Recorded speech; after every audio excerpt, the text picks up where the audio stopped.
Welcome to the Daily National and Media Training Insider. I'm Mike Bako. Crisis communication time for the Penn State Athletic Department, specifically their football program. This past weekend, really big time news breaking concerning their former coach, concerning a vice president at the school and their athletic director, and clumped in with them their legendary football coach, Joe Paterno. Former coach Jerry Sandusky has been charged with child molestation charges, lying to authorities, sexual endangerment, a whole host of really salacious charges.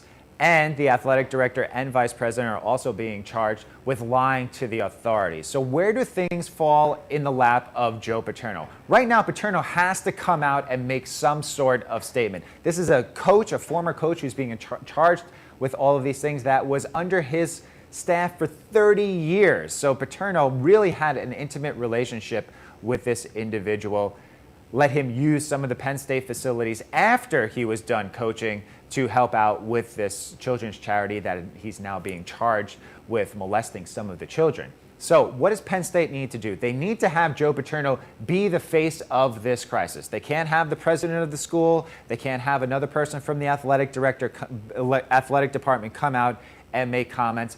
Joe Paterno is, for all intents and purposes, the boss of Penn State, the boss of the school, the boss of the athletic department. He needs to be the one to come out and make some statements on this. It's one thing just to send out a press release. It's another thing to release a few statements from him. Certainly, he's expressed his remorse, but we need to see him be the face of this controversy, and he really needs to get out in front of it. There's certainly been some claims that he's known for many, many years some of these things that were going on, almost to the point of accusing him as being part of the cover-up. Certainly right now, authorities don't think that's the case, but public perception can really turn quickly in a situation like this, especially when you're dealing with children, especially when you're dealing with charges that are this graphic. So right now, Penn State needs to get into crisis communication mode. They need to get Joe Paterno out in front of cameras answering questions on this. Do I think that Paterno should lose his job over this? No.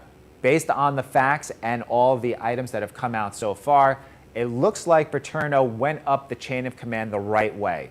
Could he have gone even higher? As we mentioned, Paterno really is the face of Penn State. One snap of the fingers of Paterno, and pretty much anyone at that university can get fired. He was not proactive enough in dealing with some of these charges, but right now he needs to take the proactive steps of getting out in front of some cameras and really becoming the face of this, really putting his fingerprints on any statement that Penn State releases, and he needs to be the one to get out and make those statements. Tune into thedailynational.com and Media Training Insider to find out whether Paterno takes this advice and whether Penn State can weather this crisis communication moment. I'm Mike Bako.